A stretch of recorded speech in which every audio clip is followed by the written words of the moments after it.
Ok les amis, comment allez-vous? Aujourd'hui, on va voir qu'est-ce que l'investissement, qu'est-ce qu'un bien d'investissement, qu'est-ce qu'un service d'investissement, qu'est-ce qu'un véhicule d'investissement et en quoi les CFD sont un véhicule d'investissement et en quoi la méthode HM Trading est la meilleure méthode de trading qu'il vous faut les amis.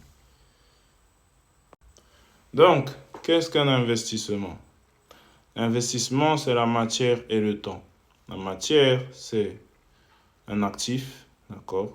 Et c'est le temps, c'est ce que vaut cet actif en temps 1, temps 0 plutôt, et ce qui vaut en temps 1, valeur d'arrivée moins valeur de départ divisé par la valeur d'arrivée de départ, ça vous donne le taux de croissance. En d'autres termes, si vous avez 100 euros aujourd'hui et que vous avez 101 euros dans un an, par exemple, votre taux de croissance est d'1%. Et l'investissement, c'est la matière vaut 100 euros, le temps 1 an, et ce que vos 100 euros sont devenus, ce que vos 100 euros ont produit, les 1 euro supplémentaires qui ont été produits en un an.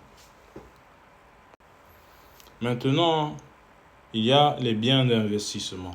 Si vous achetez par exemple un ordinateur, d'accord, qui est physique, matériel, pour produire je sais pas, un produit digital comme des instrus, des musiques en IA, des photos, des retouches photos, des flyers, et que vous allez vendre, disons des flyers, et que vous allez vendre vos flyers, votre ordinateur est un bien d'investissement. À la différence d'un bien de consommation, si vous achetez une bouteille d'eau, que vous la terminez, c'est un bien de consommation. Qu'est-ce qu'un service d'investissement? Par exemple, un plan d'épargne. Si vous avez 100 euros que vous avez travaillé et épargné, que vous les introduisez dans une banque, au temps 0, vous avez 100 euros. Et au temps 1, c'est-à-dire la prochaine unité de temps, disons que 1 correspond à 1 an. Dans 1 an, vous avez 101 euros. Vous avez investi vos 100 euros pour gagner 101 euros. D'accord? Donc, c'est ça les biens d'investissement, les biens physiques. Et les services d'investissement, ce sont des services que vous achetez pour investir. Un service de consommation, par exemple, c'est un abonnement Netflix. D'accord. Un abonnement salle de sport, par exemple, ça peut être un service d'investissement. Si vous faites du sport à côté, si vous produisez du contenu vidéo ou si vous êtes professionnel du sport, vous investissez du temps et de l'argent, un abonnement à la salle de sport. Mais si vous faites du sport, ça peut aussi être un investissement sur votre santé. Ça veut dire plus de temps à la salle de sport et moins de temps, par exemple, que vous passerez à accumuler des mauvaises cellules qui pourraient à terme vous rendre malade, des mauvaises graisses par exemple, avoir un mauvais cœur à force de travailler votre cardio. Voilà, ça vous évitera peut-être de vous retrouver sur un brancard des années plus tard. Mais bon, ça c'est des cas particuliers. Mais grosso modo, un bien d'investissement, c'est un bien qui vous permet de générer un revenu. Et un service d'investissement, c'est un service qui vous permet de générer un revenu. Si vous avez acheté votre ordinateur 100 euros, d'accord, et vous avez vendu des flyers à 1 euro le flyers, vous avez payé, vous avez introduit votre 100 euros dans une banque et vous avez gagné au bout d'un an 1 euro.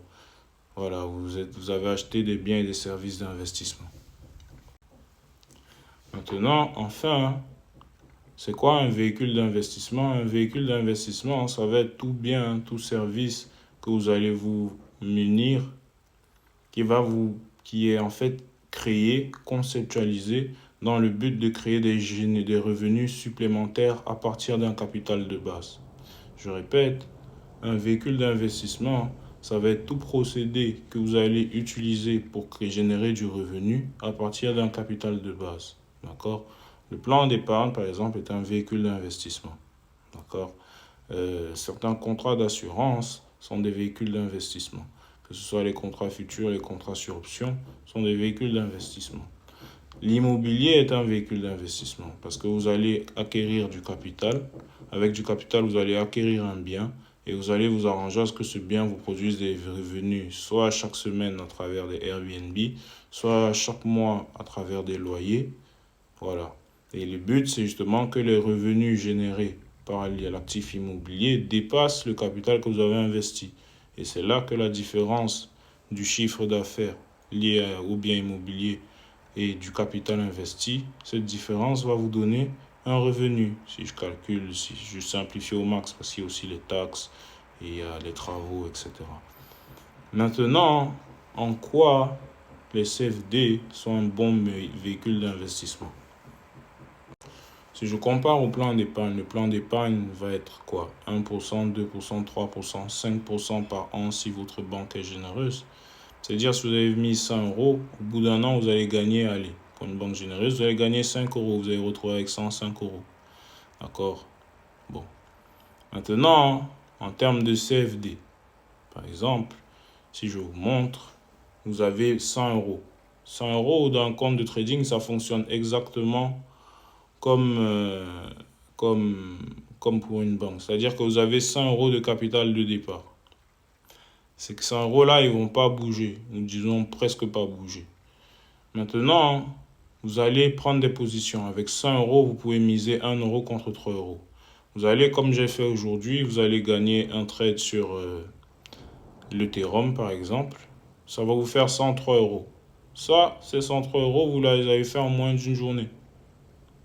C'est 3 euros supplémentaires. Donc déjà, en beaucoup moins de temps que pour un plan d'épargne, vous avez généré du revenu.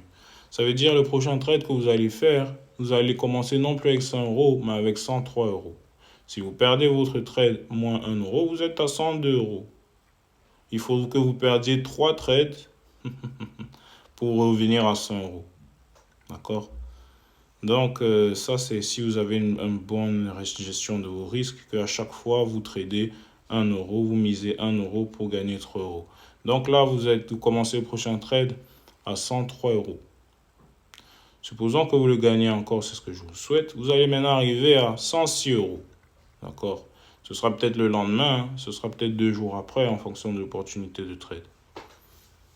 Donc, vous voyez déjà que générer des revenus est de loin beaucoup plus rapide en trading de CFD qu'avec un plan d'épargne. Et enfin, pourquoi la méthode HM Trading est la meilleure? Parce que HM Trading, contrairement aux autres méthodes de trading, vous permet d'entrer sur différents marchés en même temps. Pourquoi? Parce que HM Trading va vous proposer des opportunités de trading sur différents marchés en même temps. D'accord? C'est ça mon but, c'est que je vais me positionner, je vais voir les opportunités d'entrée sur différents marchés en même temps. Ça veut dire qu'avec un compte qui a 100 euros, 200, 300 euros, je m'arrive de faire des fois 20 euros, 30 euros en un jour.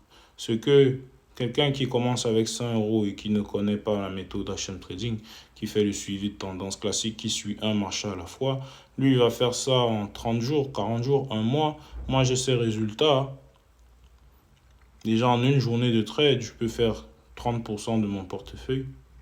D'accord? J'ai déjà des résultats, je peux les montrer. Et donc, le lendemain, quand je commence directement avec 130 euros. Oui. Donc la marge de progression est beaucoup plus rapide. Et si jamais je perds mes trades, je perds ce qui est très rare. Pourquoi? Parce que je suis sur généralement 10 positions en même temps. Et même si c'est une journée de trading qui était pourrie, je ne peux pas perdre tous mes trades. Donc, c'est-à-dire, je prends 10 positions, il y a peut-être 4-5 qui ne vont pas passer. Généralement, quand une journée de trading est pourrie, je n'ai pas beaucoup de points d'entrée. Donc, je vais généralement prendre 3-4 positions.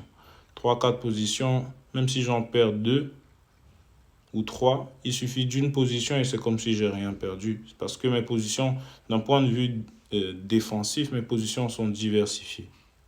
D'accord?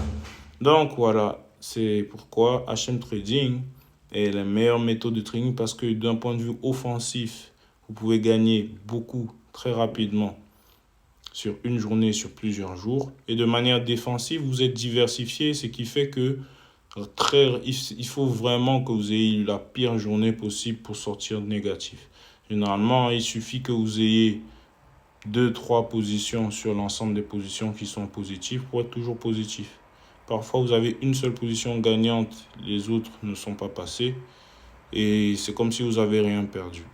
Donc, les amis, je vous remercie pour votre attention. Si vous voulez en apprendre plus sur HM Trading, venez en DM